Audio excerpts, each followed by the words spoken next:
Friends నేనైతే ప్రాణంతో రొయ్యలు అయితే 2 రొయ్యలు అయితే తీసుకున్నాను కదా, చూసారు కదా జాలుతోనైతే. ఆ రొయ్యలు అయితే నేను ఏ విధంగా కొడుతున్నాను ఒకసారి చూడండి. ఏం చేపలు పడతామని కూడా నేను చూపిస్తాను. ఎందుకంటే మనకి ఈ వేటలను అయితే చేపలు అయితే చాలా ఎక్కువగానే అవుతున్నావు. ఆ డోర్లోనైతే మనం చేపలు అయితే వేసుకున్నాము. నేనైతే నెక్స్ట్ వీడియోలో అయితే చూపిస్తాను ఏవో చేపలు పెట్టామని కూడా అయితే. చాలా ఎక్కువ చేపలు అయితే మనం పెట్టాము ఈరోజు వేటలోనైతే. ఈ వీడియో అయితే నాస్ట్గా చూడండి, సిలిండర్కి అయితే ఉంటుంది. ఎందుకంటే మనకి చేపలు అవుతున్నావు కదా చాలా హెవీగా.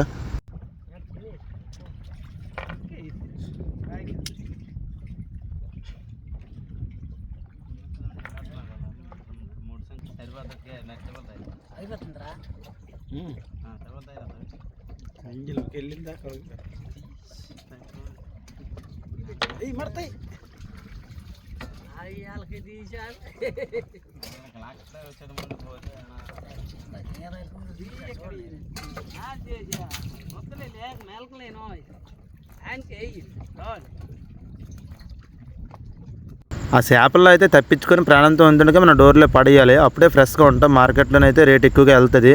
ఆ చేప చూడండి ఎలా కదులుతుందో. నేను డోర్లోనైతే చేపలు అయితే ఏ విధంగా వేసుకున్నాను కూడా నేను చూపిస్తాను ఒకసారి చూడండి. చేపలు అయితే చాలా ఎక్కువగా ఉన్న డోర్లోనైతే మీకు క్లియర్గా చూపిస్తాను ఒకసారి చూడండి. చూసారు కదా అవన్నీ చేపలని నేను నెక్స్ట్ వీడియోలో కూడా పెడతాను. ఓకే, మన వీడియో నచ్చినట్టుకుంటే మన ఛానల్ లైక్ చేసి సబ్స్క్రైబ్ చేసుకోండి.